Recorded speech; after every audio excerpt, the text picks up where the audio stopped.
Bismillahirrahmanirrahim. Assalamualaikum warahmatullahi wabarakatuh. Perkenalkan, nama saya Irfan Syaifuddin.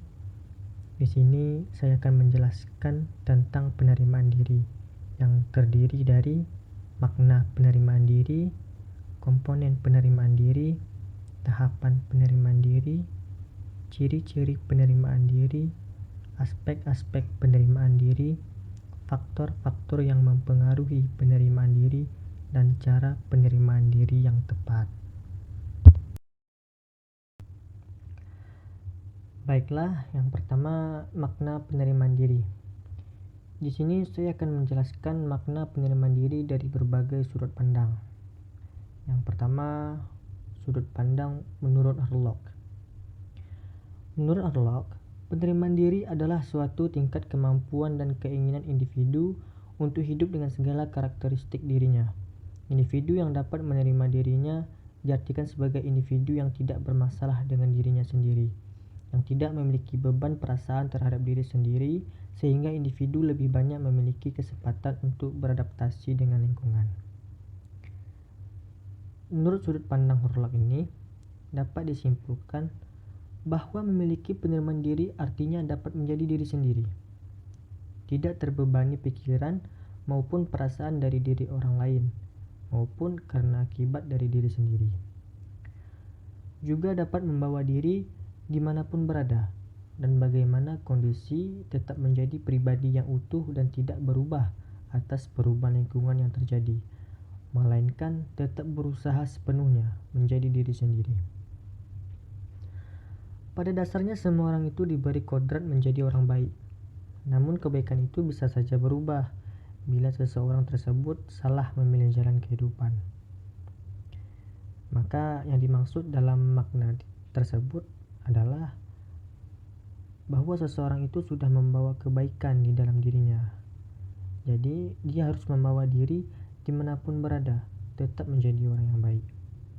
Karena dengan keutuhan menjadi dirinya sendirilah, maka dia sudah berhasil menerima diri dengan baik. Yang kedua, menurut Rubin menyatakan bahwa penerimaan diri merupakan suatu sikap yang merefleksikan perasaan senang sehubungan dengan kenyataan diri sendiri. Penerimaan diri dapat diartikan sebagai suatu sikap penerimaan terhadap gambaran mengenai kenyataan diri.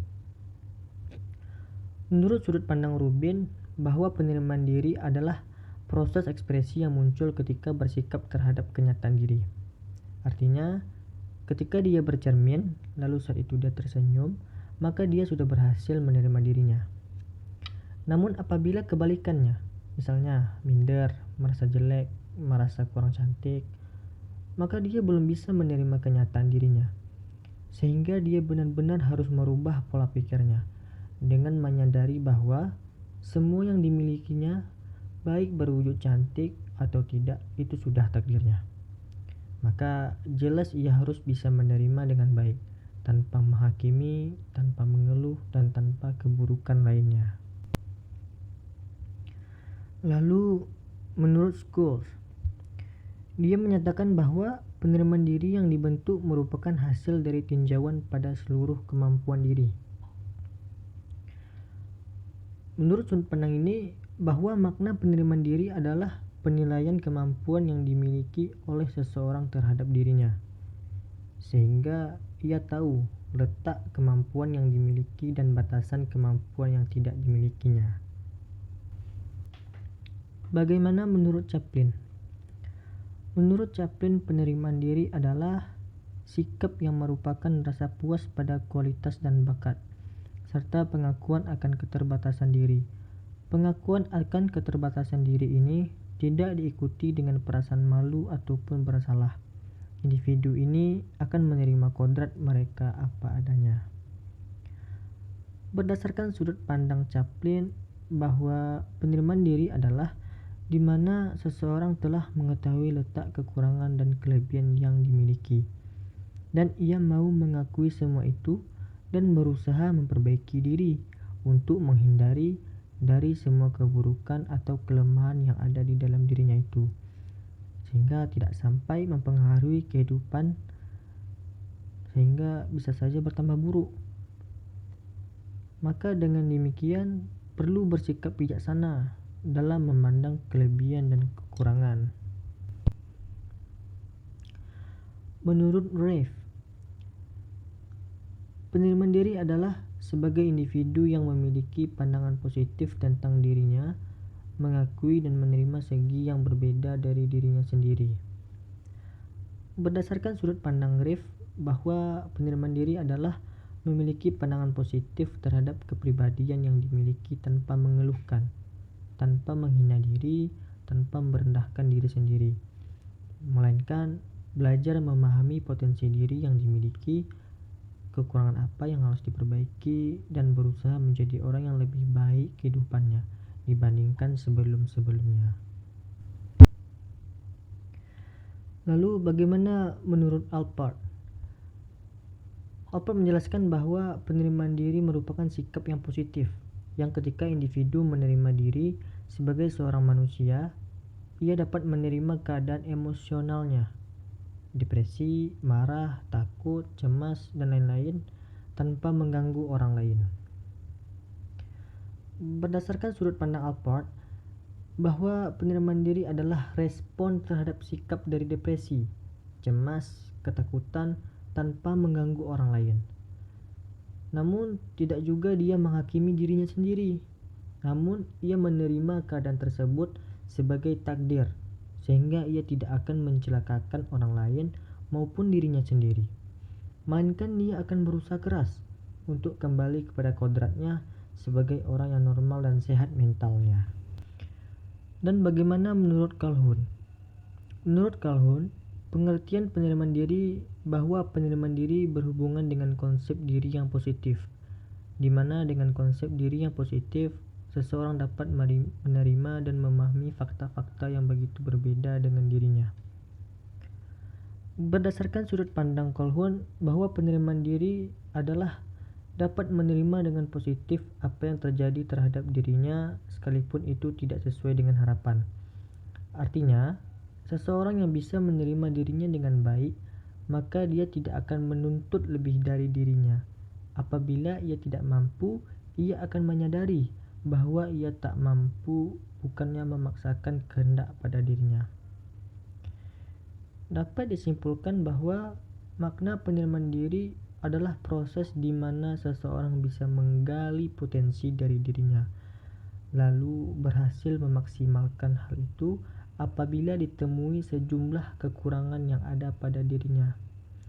Ia tidak malu untuk mengakui, namun ia akan berusaha untuk memperbaiki kekurangan-kekurangannya itu selama dirinya mampu. Bila tidak mampu, maka ia tidak akan memaksakan kehendak pada dirinya itu. Itulah arti sebenarnya dari makna penerimaan diri. Selanjutnya yang kedua, komponen penerimaan diri. Kita akan mengenal beberapa komponen-komponen penerimaan diri yang terdiri dari 6 poin. Yang pertama, pemahaman diri, self-insight, yakni meningkatnya kesadaran atas buruknya kondisi diri pada saat ini dan keinginan kuat untuk melakukan perubahan ke arah kondisi yang lebih baik. Pertama yaitu pemahaman diri. Artinya adalah memahami kelebihan yang dimiliki oleh diri sendiri dan dapat memaksimalkan kelebihan tersebut pada kegiatan yang baik dan positif. Begitupun juga menyadari bahwa dirinya punya kekurangan dan kekurangan itu ia memperbaiki di kemudian hari supaya menjadi lebih baik dan bahkan bisa meminimalisir dari segala keburukan yang diakibatkan oleh kekurangannya itu. Dengan bisa memahami diri dengan sebaiknya dan seutuhnya, maka orang yang seperti itulah yang bisa menerima dirinya. Yang kedua, makna hidup, the meaning of life. Nilai-nilai penting yang bermakna bagi kehidupan pribadi seseorang yang berfungsi sebagai tujuan hidup yang harus dipenuhi dan pengarah kegiatan-kegiatannya. Yang kedua yaitu makna hidup. Orang yang bisa menerima dirinya dengan baik adalah orang yang memiliki makna dan tujuan hidup yang jelas.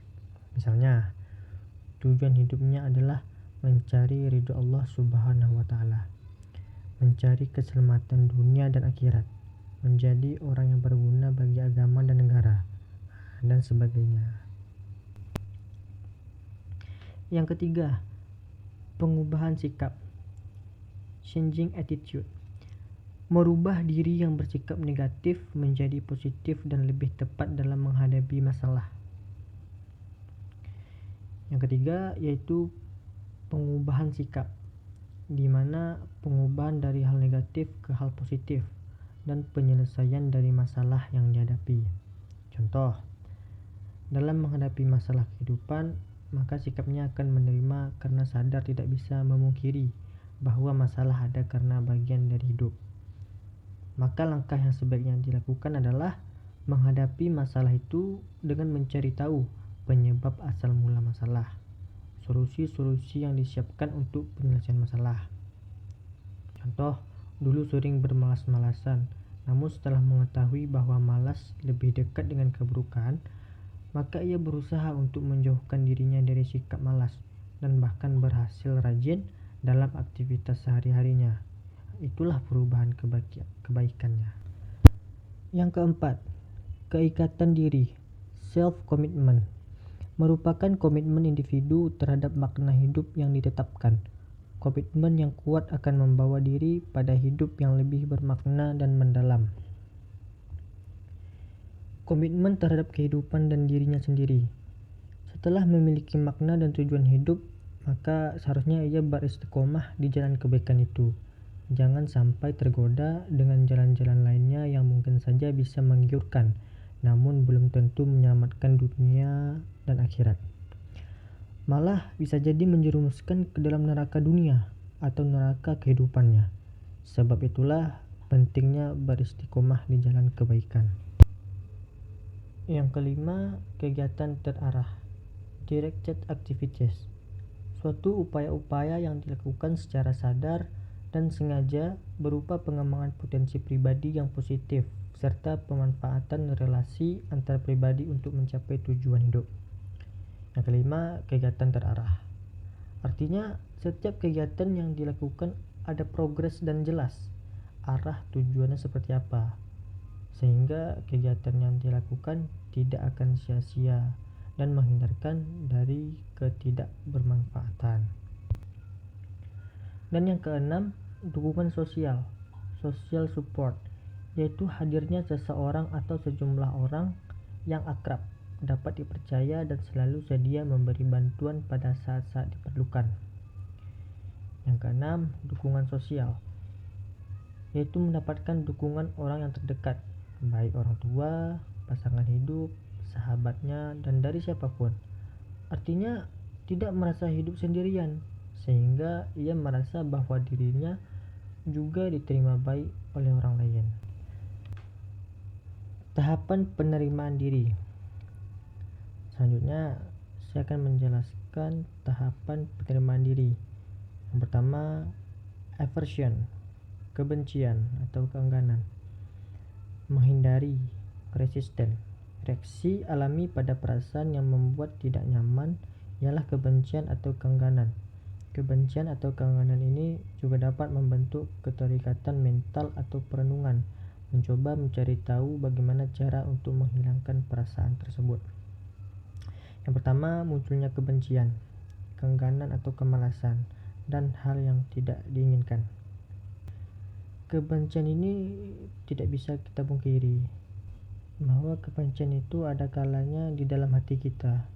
Namun dalam tahap penerimaan ini kita harus bisa mengetahui bahwa kebencian itu seharusnya tidak ada dalam diri kita. Karena kebencian itu bisa jadi salah satu penyebab penyakit hati. Kalau hati sudah berpenyakit, maka akan sulit untuk kita berpikir positif. Tapi sebaliknya, yang muncul adalah melihat seseorang itu dari sudut pandang yang negatif. Hingga akhirnya sering terjadi kesalahpahaman. Dan justru ini bila berlama-lama, bila tidak diatasi, maka akan menguasai diri, dan akhirnya kebencian itu membakar dirinya sendiri, sehingga diri tersebut tidak bisa berkembang. Bahkan bisa jadi dia terkekang, terbebani oleh rasa kebencian itu. Bagaimana pula dengan keengganan dan kemalasan? Kemalasan adalah suatu sifat yang kurang baik, atau bisa dibilang keburukan, sifat yang buruk. Apabila kita bersahabat dengan kemalasan, maka kita akan terbiasa untuk bermalas-malasan, dan itu adalah suatu sifat yang kurang baik. Jadi kalau kita sudah terbiasa, maka itu akan sulit untuk dihilangkan. Sebab hal itu kita harus menyadari, kita harus mengatasi hal tersebut dengan cara menggantinya dengan sifat yang baik, seperti sifat rajin, ulet, teliti, dan sebagainya. Ketika kita sudah menyadari bahwa kebencian dan kemalasan itu adalah sebuah hal yang harus kita kuasai, hal yang harus kita atasi, maka sebetulnya kita sudah menuju kepada tahap penerimaan diri.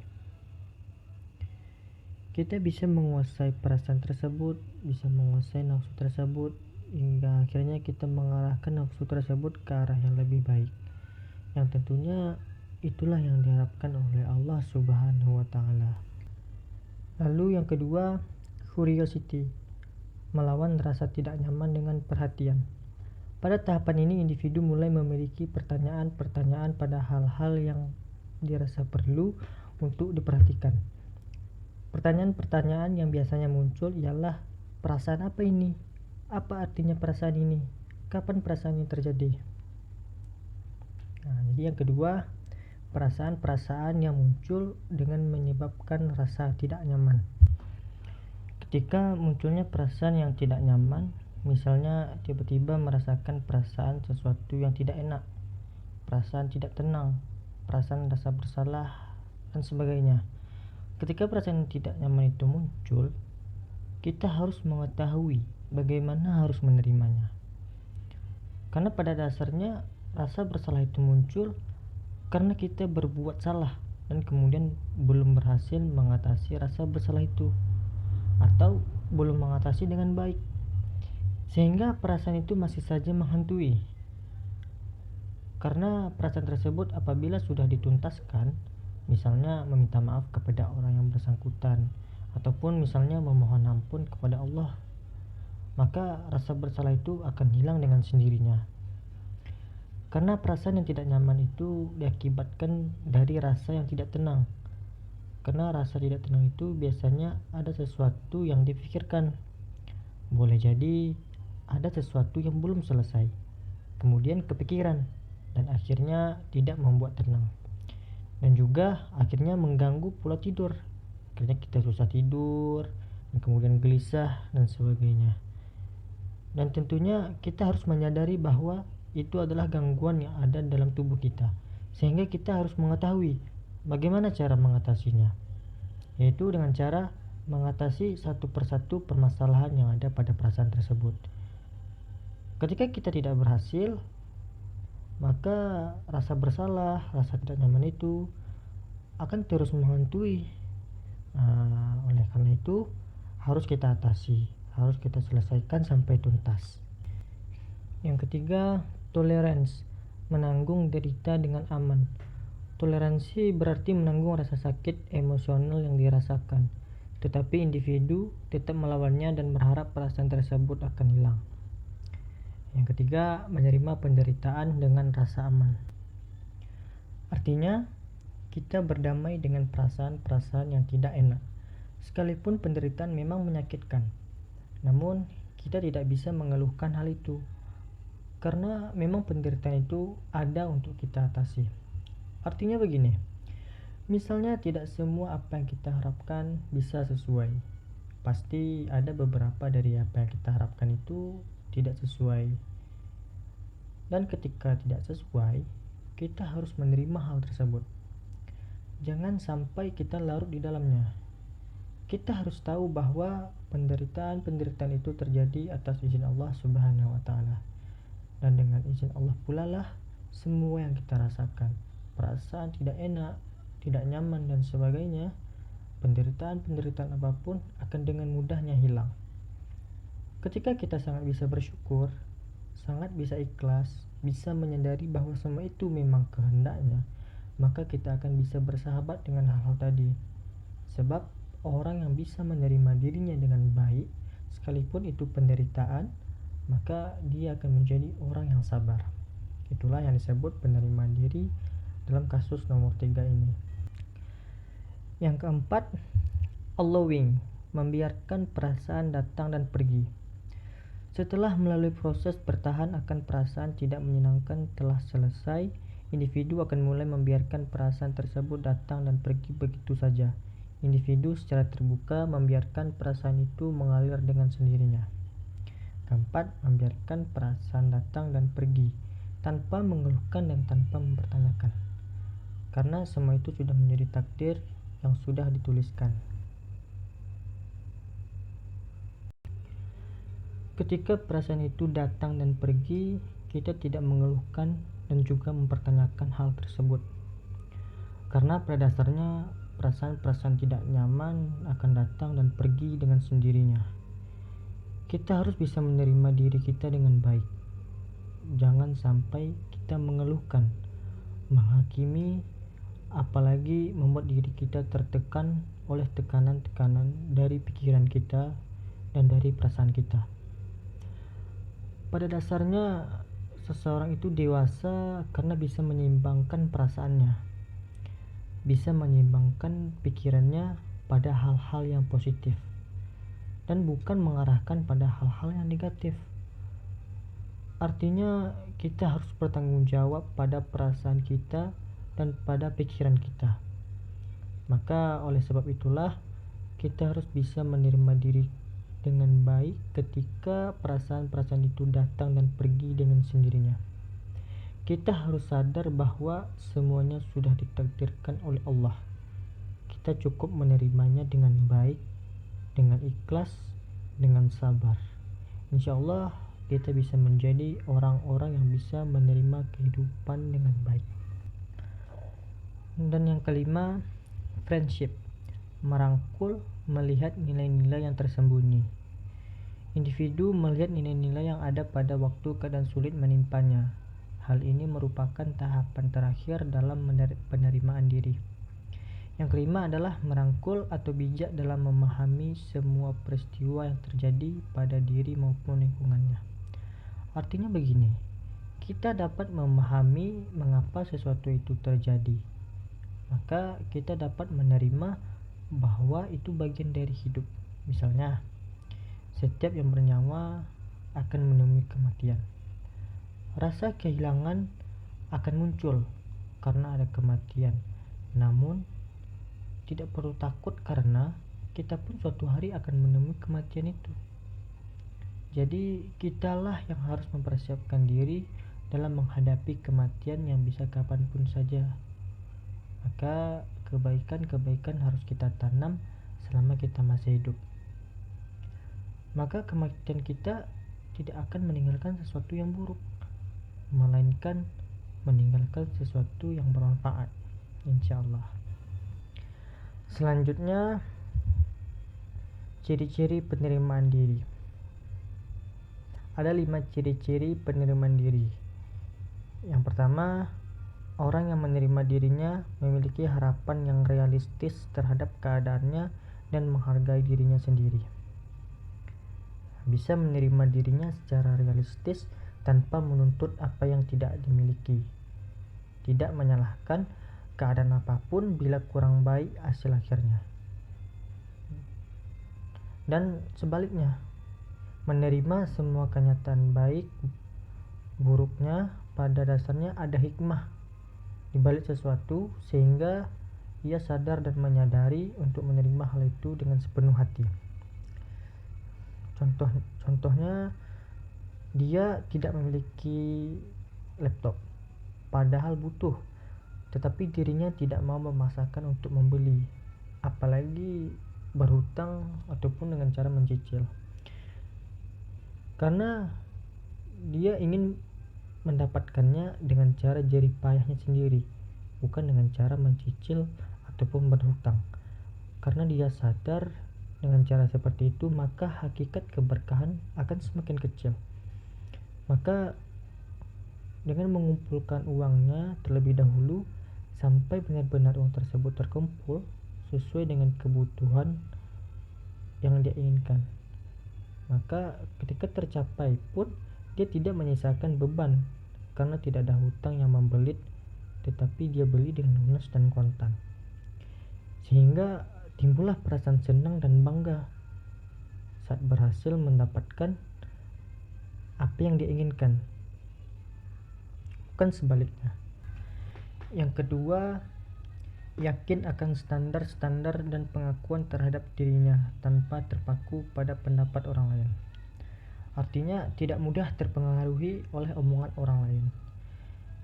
Ketika seseorang terpaku terhadap perkataan orang lain, maka biasanya akan sibuk mengumpulkan pendapat orang lain tentang dirinya.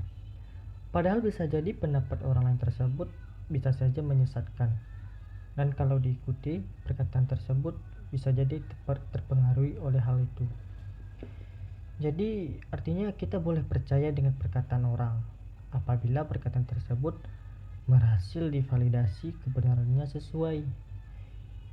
Bila tidak sesuai, kita diharapkan jangan langsung percaya.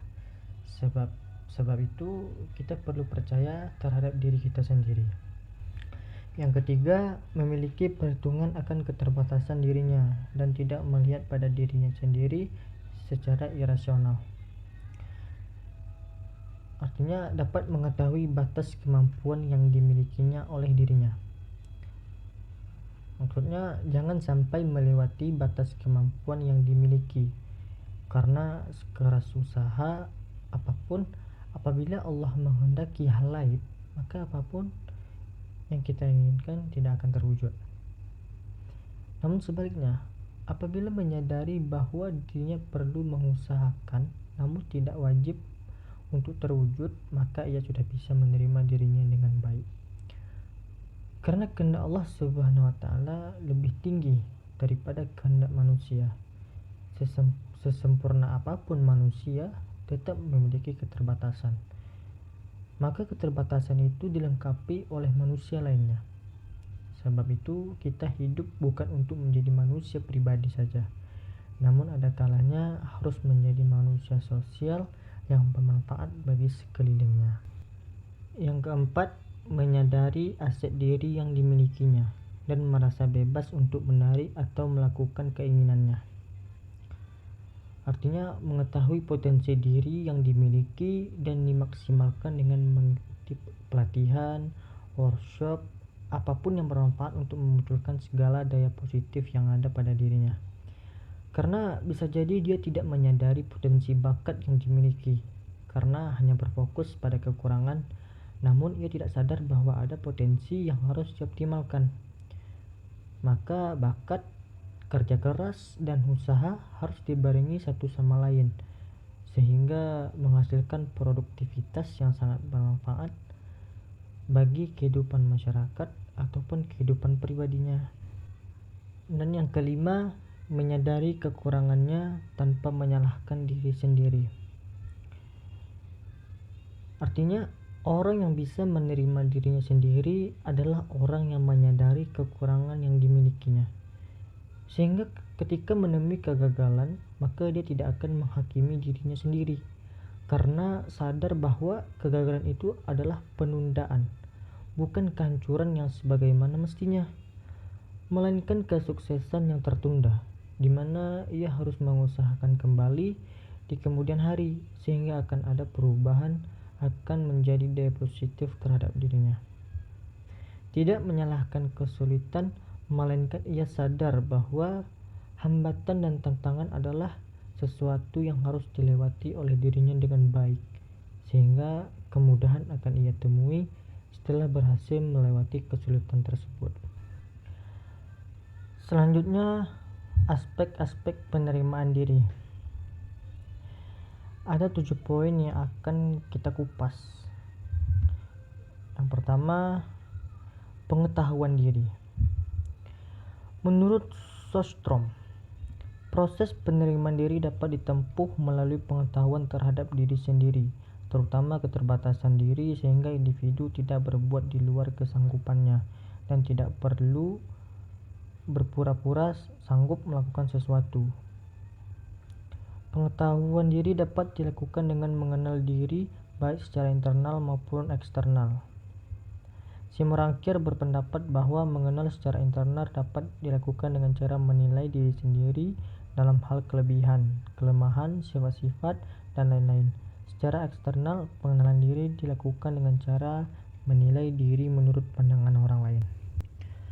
Maksudnya adalah bagaimana kita menjelaskan dan memprediksi diri kita sendiri. Pengetahuan diri akan menjelaskan perilaku kita, memperkirakan perilaku kita, serta memperkirakan bagaimana perasaan kita. Ketika kita melakukan sesuatu, misalnya mengapa kita memilih kuliah di universitas tertentu, mengapa kita marah-marah kepada teman kita, mengapa kita jatuh cinta pada orang tertentu, dan sebagainya.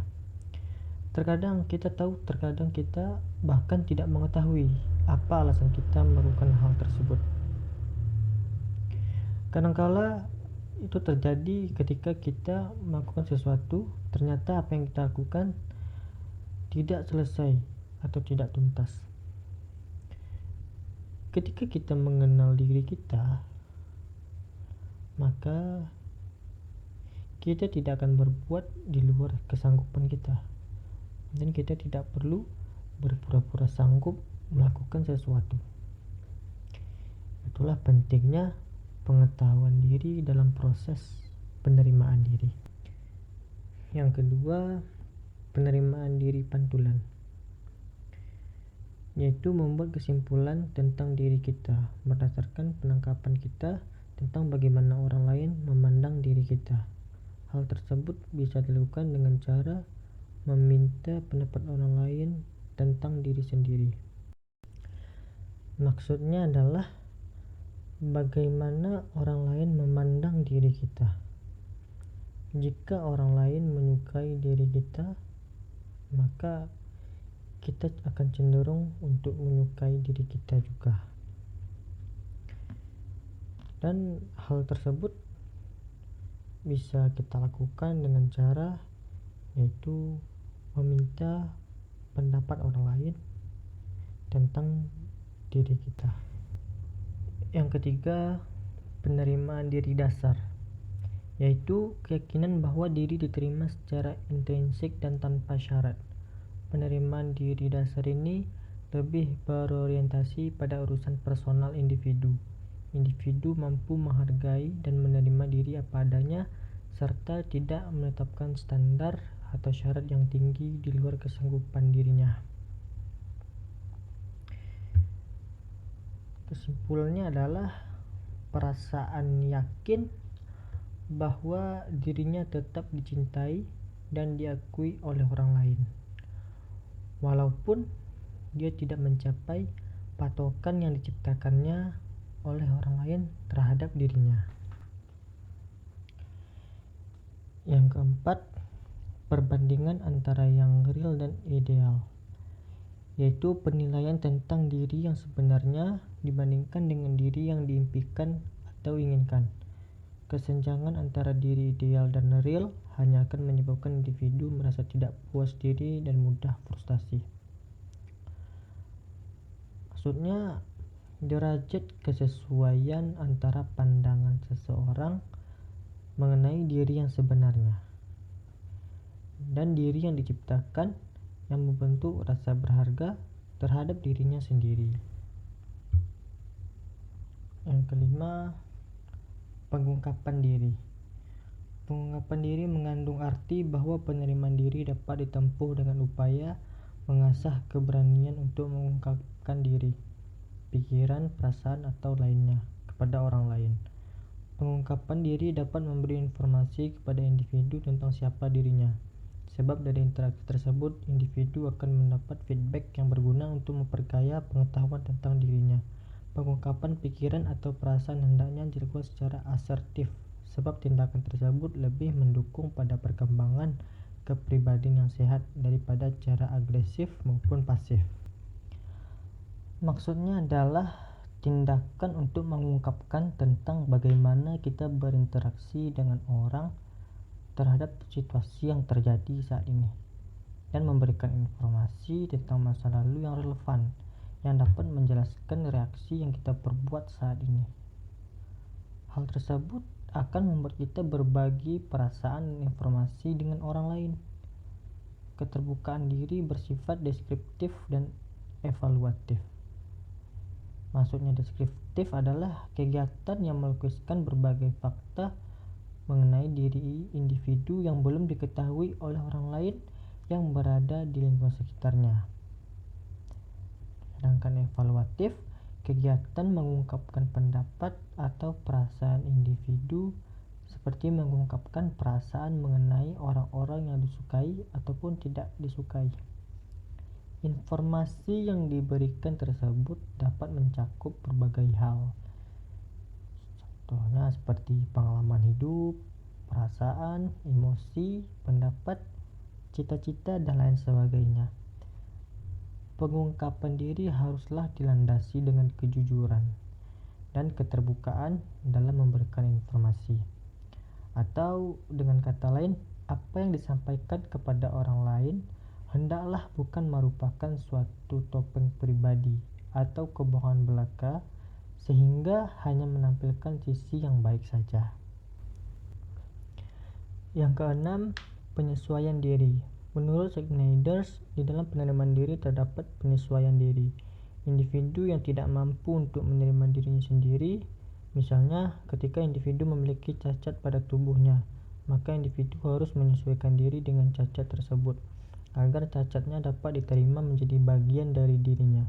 Sebaliknya, bila tidak mampu menyesuaikan diri, maka individu cenderung mengembangkan reaksi negatif bagi dirinya, seperti terus-menerus mengeluh, putus asa, frustasi, mengacuhkan dirinya, dan lain-lain. Reaksi tersebut menunjukkan bahwa individu berupaya melakukan penolakan terhadap cacat tubuhnya. Jika keadaan ini dibiarkan, maka individu tidak akan mampu menerima dirinya. Maksudnya adalah suatu proses yang mencakup respon mental dan tingkah laku, di mana individu berusaha untuk dapat berhasil mengatasi kebutuhan-kebutuhan di dalam dirinya, ketegangan, konflik-konflik, dan frustasi yang dialaminya. Ketika individu tidak dapat menyesuaikan dirinya, maka dia akan dekat dengan sifat yang kurang baik, dengan sifat putus asa, mengeluh, frustasi, dan sebagainya. Itu akan mengakibatkan dia mengacuhkan dirinya sendiri, dan tentunya dia akan menjadi orang yang tidak bersyukur. Maka oleh sebab itu, kita harus dapat menyesuaikan diri kita sendiri. Apapun yang terjadi kepada diri kita harus dapat menyesuaikannya, supaya kita menjadi orang yang lebih baik, orang yang positif, dan orang yang lebih bersyukur. Dan yang ketujuh, memanfaatkan potensi secara efektif. Individu yang dapat memanfaatkan potensi dirinya secara efektif dapat membantu terciptanya penerimaan diri. Pierre mengatakan bahwa penerimaan diri berarti mampu menerima diri apa adanya dan memanfaatkan apa yang dimilikinya secara efektif.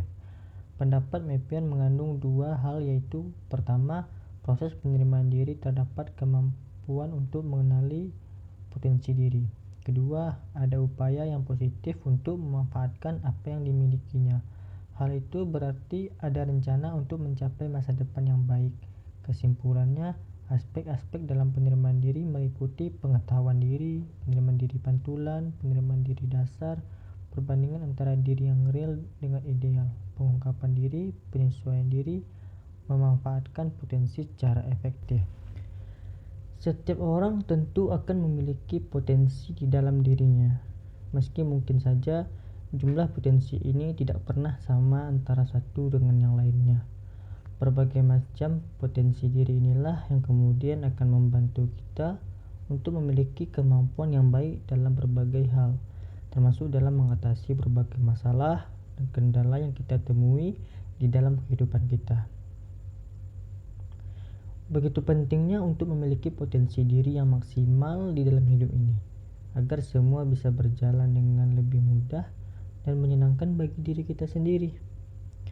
Pada dasarnya, ada banyak sekali orang yang tidak mampu menemukan potensi dirinya, bahkan sekedar hanya mengenalinya di dalam diri mereka. Hal ini tentu saja sangat merugikan, mengingat potensi diri akan sangat membantu seseorang untuk bisa berkembang dengan maksimal dan mencapai banyak hal di dalam kehidupannya. Ketika seseorang tidak mampu menemukan potensi dirinya, maka besar kemungkinan orang tersebut hanya akan melakukan pencapaian yang itu-itu saja sepanjang hidupnya.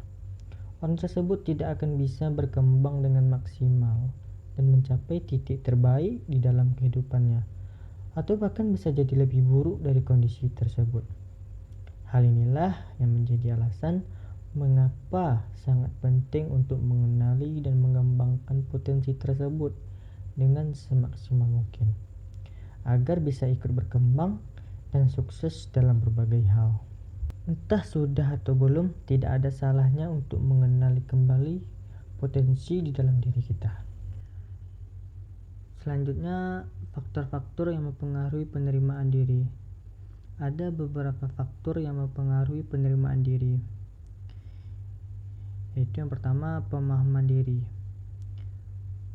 Artinya adalah suatu persepsi atas diri sendiri yang ditandai oleh keaslian, bukan kepura-puraan, realistis, bukan khayalan, kebenaran, bukan kebohongan, keterus-terangan, bukan berbelit-belit.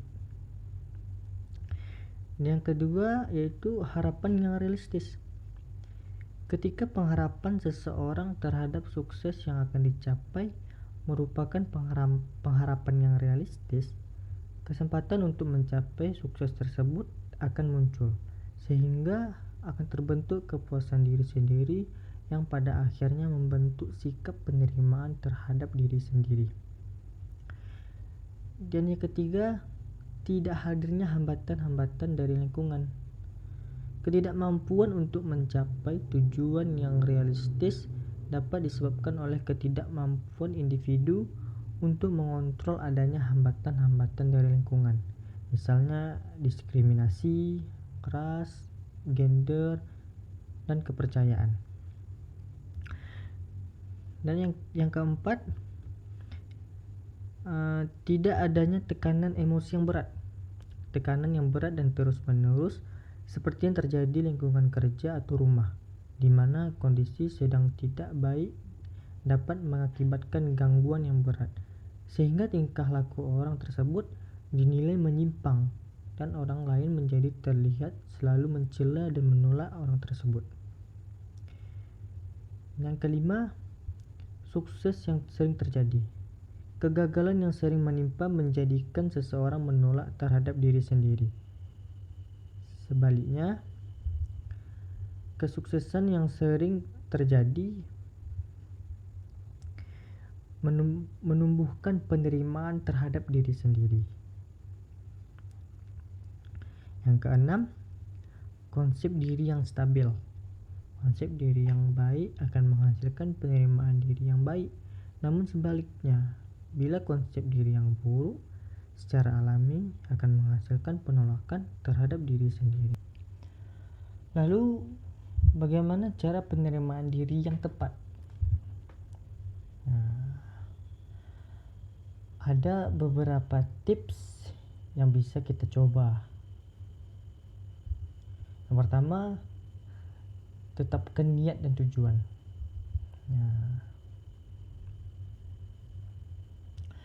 Semua harus diawali dengan niat.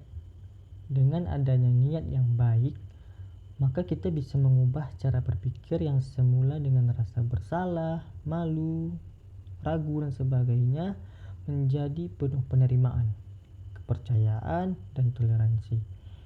Dengan adanya niat dan tujuan yang baik, kita akan sadar bahwa pikiran negatif, kebiasaan membandingkan diri dengan orang lain tidak akan membuat hidup lebih baik. Nah, yang kedua, kenali kelebihan diri sendiri. Tidak sedikit orang yang jika ditanya, apa kelebihanmu, apa kelebihan Anda, ia akan menjawab, tidak tahu. Saya tidak tahu kelebihan saya apa. Padahal setiap manusia memiliki kelebihan. Begitupun dengan Anda, saya, kita semua. Jika tidak percaya, coba masuk lebih dalam ke dalam pikiran dan memori bahagia yang tersimpan. Lalu tuliskan hal-hal apa yang bisa membuat kita bertahan hingga sekarang. Mulai dengan menulis hal-hal sederhana yang umum seperti saya adalah orang baik. Dari situ kita akan mulai terpikir kelebihan-kelebihan lain yang spesifik seperti saya pintar dalam hal yang berbau kreatif dan lain-lain sebagainya. Yang ketiga, pahami orang-orang sekitar.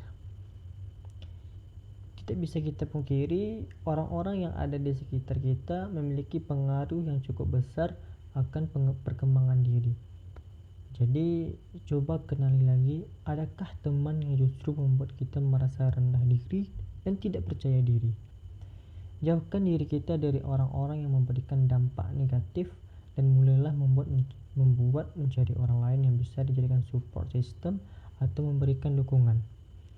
Dukungan yang dimaksud bukan hanya pujian, tapi juga kritik membangun yang dapat membuat diri kita menjadi lebih baik dan ingin maju.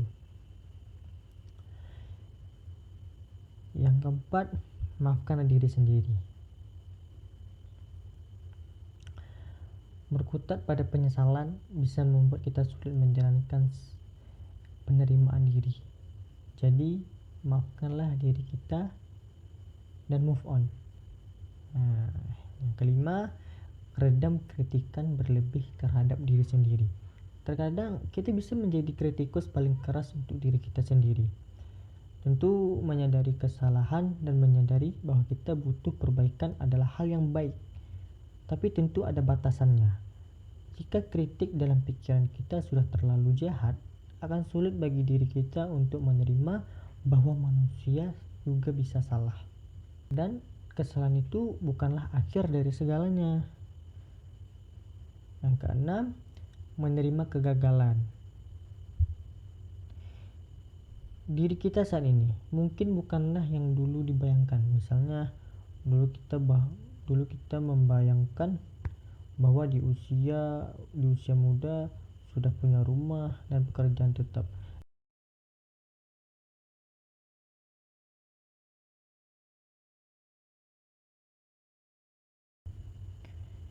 Namun pada kenyataannya belum.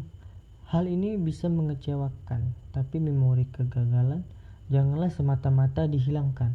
Sebaliknya, terimalah kondisi tersebut dengan tangan terbuka dan jadikan itu sebagai pelajaran. Selanjutnya, lanjutkan hidup dengan menjadi diri sendiri, tentu dalam versi yang lebih baik lagi. Yang ketujuh, berbuat baik kepada orang lain. Berbuat baik kepada orang lain akan menenangkan hati dan membuat kita bisa menerima bahwa kita masih bisa berguna. Jadi jangan lagi bingung jika ditanya tentang kelebihan yang kita miliki.